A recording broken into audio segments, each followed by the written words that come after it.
Hi, I am Yasser El-Sayed. I am the Obstetrician-in-Chief at Lucile Packard Children's Hospital. Hi, I'm Susan Ford Dorsey, and I am the board chair of the Lucile Packard Foundation for Children's Health.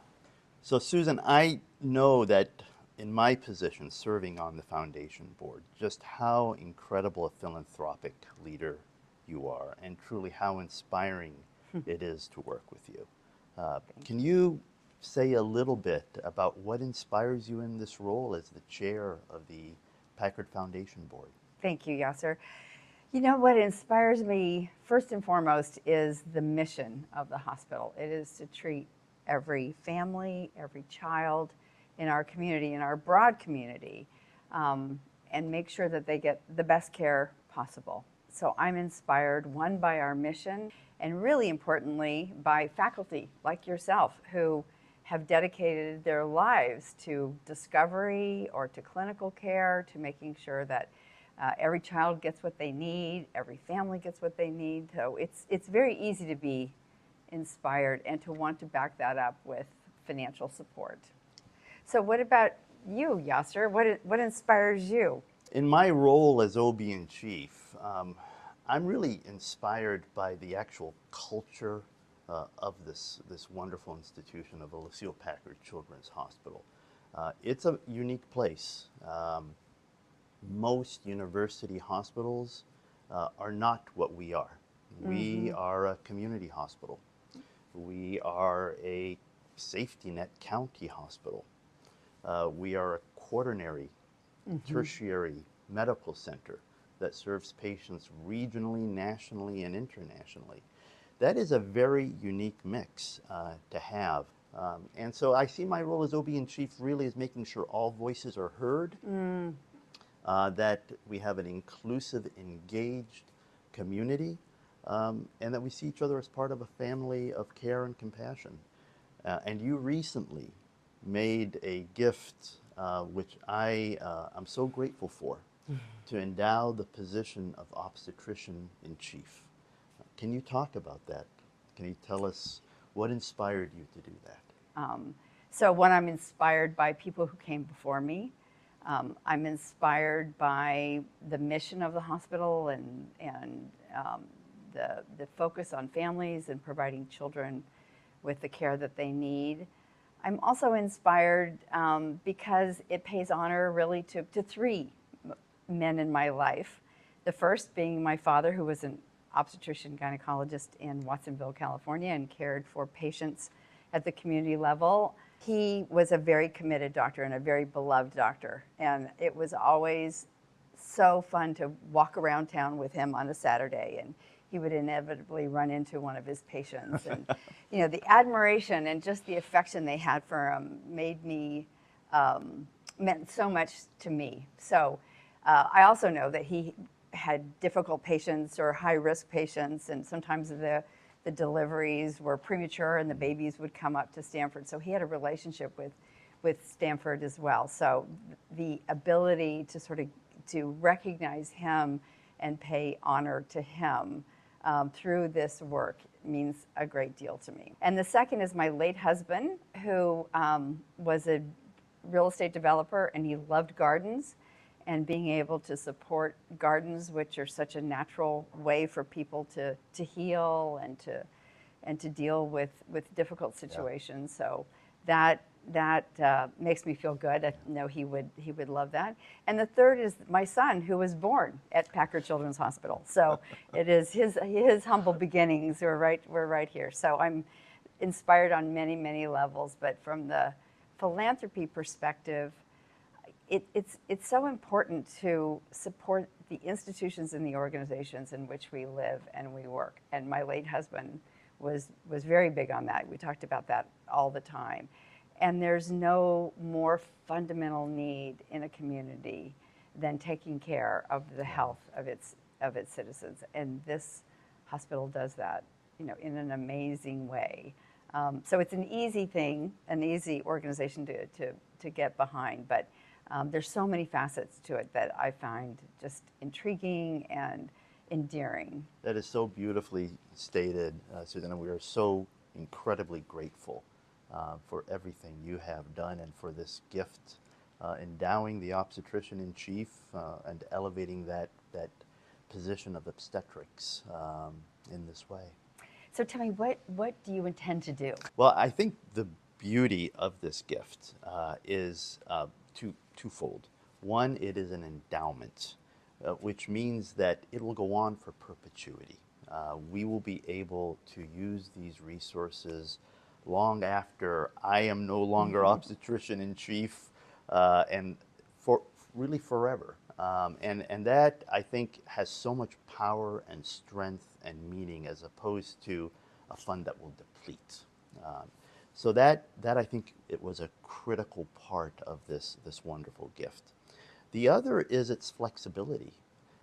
You didn't endow the gift for just one narrow purpose, which is fine to do, but for our purposes in caring for mothers and babies, we really needed the nimbleness to direct these resources in a very strategic and fluid way across an array of challenges.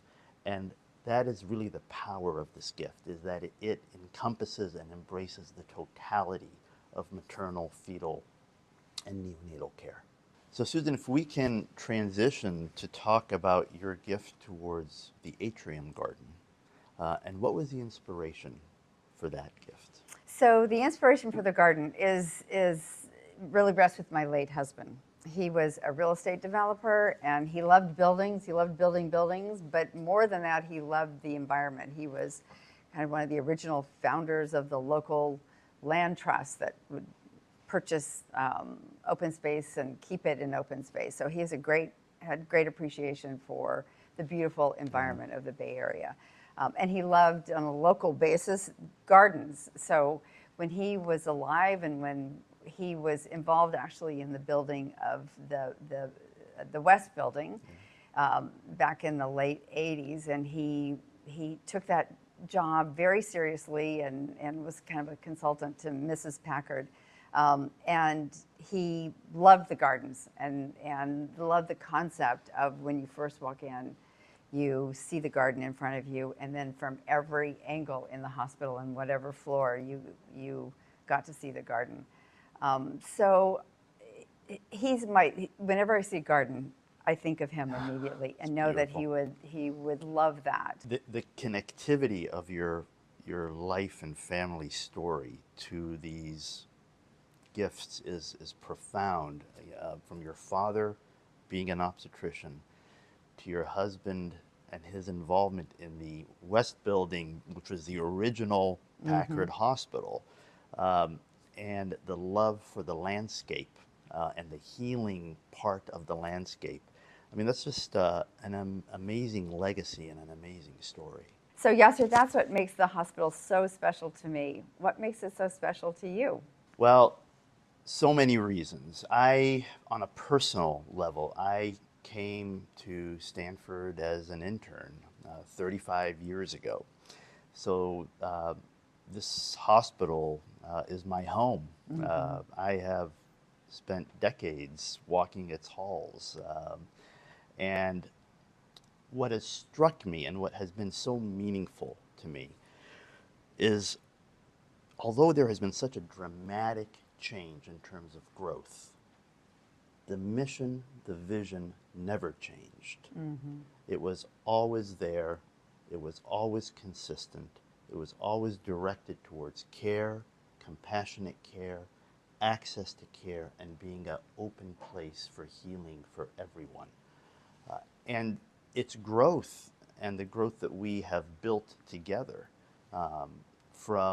when I came, there was one high-risk obstetrician. We now have over 25. Wow. There was a one-room ultrasound unit. We now have 7 full centers across the greater Bay Area serving diverse communities. It's a staggering level of growth. But the beauty of it is that the mission, the vision never changed. It never became something else. It always had at its foundation, I think, what Lucile Packard would have wanted, is a healing place for mothers and babies. So, Susan, what would you consider saying to others who are considering making gift to the hospital, especially to a leadership type gift? What I would say to a fellow philanthropist or a budding philanthropist and someone who's interested in Packard Children's Hospital is just get started. That's really the way that philanthropy works. Just get to know the hospital. It's a complicated enterprise for sure. There's lots of parts to it. But I would encourage them to fall in love with one or more parts of the hospital. And you can start slow or you can start big. And I have friends who've done both, you know. But I certainly appreciate getting to know the people and the organization and the different programs available, and just seeing what feels right, and opening yourself up to the idea of being involved and being a supporter and thinking big and helping people who are thinking big achieve those goals. Excellent. Well, thank you, Susan, for this wonderful conversation, for your incredible generosity, for your leadership, for your kindness, and for weaving the story of your family so much into the story of Lucile Packard Children's Hospital. Its past, its present, and its future. I am just so honored to work with you. Thank you, Yasser. And I am so honored to work with you and to support your work. Really, it means the world to me. And I know lots of people are smiling down and happy for this opportunity to work with such an inspiring person. And I know you will continue to care for the families and children in our community. And I am excited to be on that journey with you. Thank you.